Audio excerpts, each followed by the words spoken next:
एक महिला दुकानदार के पास गई और बोली, भाई साहब एक ऐसी साड़ी दिखाओ जिसको देखकर देवरानी जलकर राख हो जाए। दुकानदार भी छटा हुआ था। उसने बोला, बहन जी ऐसी साड़ी तो एक ही थी, वो अभी आपकी देवरानी लेकर गई हैं। मैं भूखी रह सकती हूँ, प्यासी भी रह सकती हूँ, लेकिन चुप।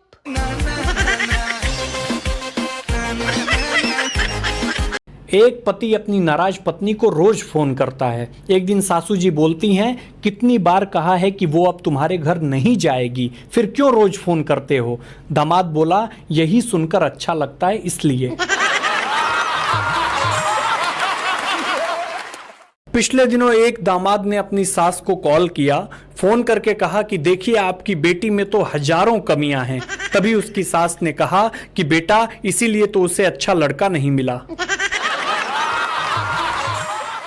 रिसाइकलिंग का सही अर्थ मैं बताता हूं। साइकिल चला के पैर दुखे तो बाइक लो, बाइक चला के पीठ दुखे तो कार लाए, कार चलाकर पेट निकला तो जिम ज्वाइन की और जिम में वापस जाकर साइकिल चलाया। इसे कहते हैं रीसाइक्लिंग।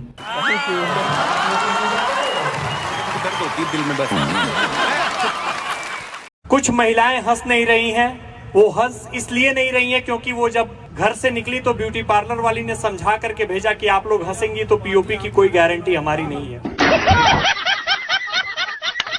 आदत है, एक बस कंडक्टर की शादी हुई तो उसकी आदत थी कि उधर खिसक जाओ, दूसरी सवारी बैठेगी। नई नई दुल्हन आई, कमरे में प्रवेश किया और बोला, उधर थोड़ा खिसक के बैठ, एक सवारी और आनी है।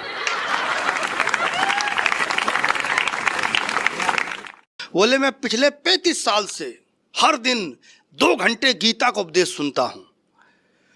तो सामने बैठे कई सारे नए कवि भावुक हो गए। 2-4 उठे, हाथ जोड़े, बोले, मैं सच कह रहा हूं, मैं 35 साल से लगातार 2 घंटे गीता के उपदेश सुनता हूं। तो एक श्रोता गया, उसने पैर पकड़ लिए, तो शूली ने एक कान के नीचे मारा, बोले, भावुक मत हो, गीता मेरी लुगाई का नाम है।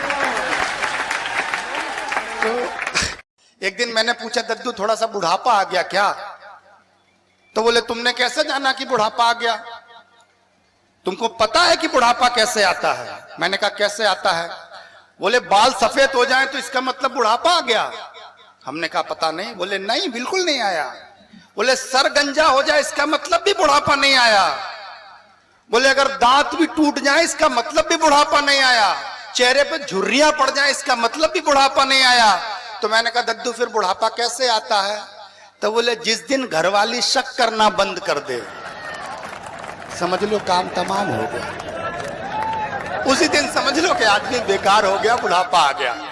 इन दिनों भी कुछ लोगों के यहाँ रिश्तेदारों का आना जाना शुरू हो गया। तो भाई के घर एक भांजा आ गया। अब अकेला मामा भांजा एक घर में। मामा 7 रोटियां सेकता, 5 खुद खाता, 2 भांजे को। 7 रोटियां खुद सेकता, 5 खुद खाता, 2 भांजे को। 15-20 दिन जब ये क्रम चला तो भांजा एकदम कमजोर सा हो गया। और सुबह भांजे को उठाया, उठ, लेटा रहता है, चल दौड़ लगा। कितना कमजोर हो गया है भांजा बेचारे, भूखे पेट कहाँ दौड़ लगाता। एक दिन सुबह ही सुबह ले गए, बोले, चल दौड़ लगा, भांजा भी साथ में। तो सामने वहीं सड़क के किनारे एक मरियल सा कुत्ता पड़ा था। बोले, देख रहा है इस कुत्ते को, बिल्कुल तेरी तरह है।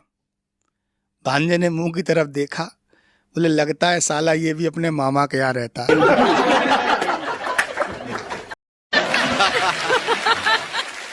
मुझे मैं पूछना चाहती थी कि अक्सर माना जाता है कि बिहारियों को सरकारी नौकरियां बहुत पसंद है, प्राइवेट नौकरियां क्यों नहीं पसंद होती उनको? नौकरी समझिए सरकारी और प्राइवेट। हाँ। भाई प्राइवेट नौकरी मतलब जिसे काम बुखार के बावजूद करना पड़े। ओ अच्छा, और सरकारी वो जिसे काम देखते ही बुखार आ जाए। अच्छा, इसीलिए भी। और मुझे तो एक लड़की पसंद आई। हाँ। तो मैंने उसे प्रपोज किया। हाँ। तो उसने कहा कि तुम्हारी सरकारी नौकरी नहीं है ना? मैंने कहा नहीं। बोले, फिर मेरे घर वाले मानेंगे नहीं। मैंने कहा, सुनो, मेरी हो गई ना तो मेरे नहीं मानेंगे फिर। मारवाड़ी आदमी मंदिर जाता है तो चप्पल ऐसी जगह रखता है जहां से भगवान भी दिखे और चप्पल भी दिखे, क्योंकि उसको पूरा भरोसा होता है कि भगवान तो कल भी यहीं मिलेगा। चप्पल का क्या भरोसा। अब बात है। था कुछ नहीं भैया, लुगाई बहुत परेशान कर रखा है। तो एक दिन अगले ने ससुर साहब को फोन मिला दिया। बोले ससुर जी बहुत प्रॉब्लम है। ससुर जी ने पूछा क्या हुआ? बोले जो आपने ये प्रोडक्ट हमको दिया है ये बहुत खतरनाक है, इससे मेरी निभ नहीं पा रही है। ससुर जी की आंखों में आंसू आ गए।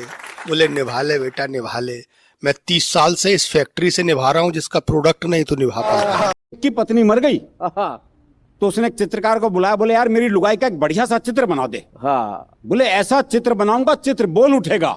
बोले फिर रहने दे। वैसे बहुत बेचारी बोलती थी। कहाँ तक बचे आदमी भाई? सही बोले चित्र तो मोदी जी तर्क गजब देते हैं, इसमें कोई शक नहीं है। अभी जब चुनाव हुआ उन्होंने जगह जगह भाषण दिया था 70 साल से विकास नहीं हुआ, 70 साल से विकास नहीं हुआ। इस चक्कर में अपने 3 साल भी जोड़ लेते हैं।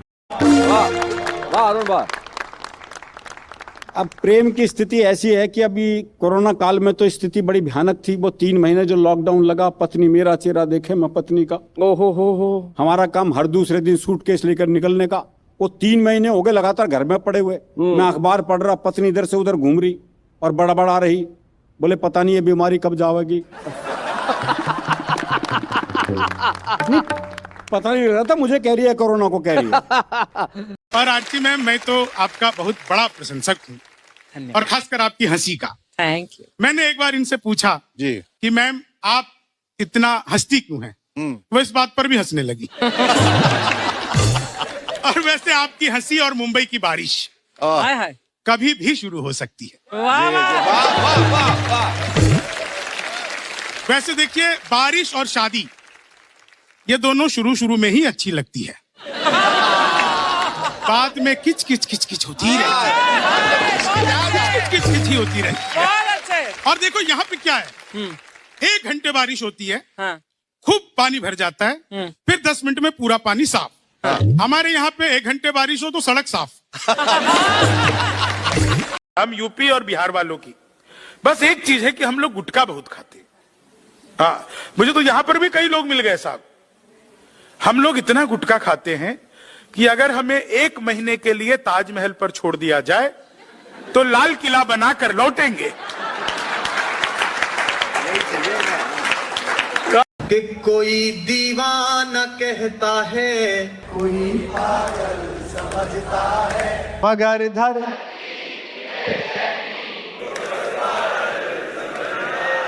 मैं तुझसे दूर कैसा हूँ, तू मुझसे दूर कैसी है, ये तेरा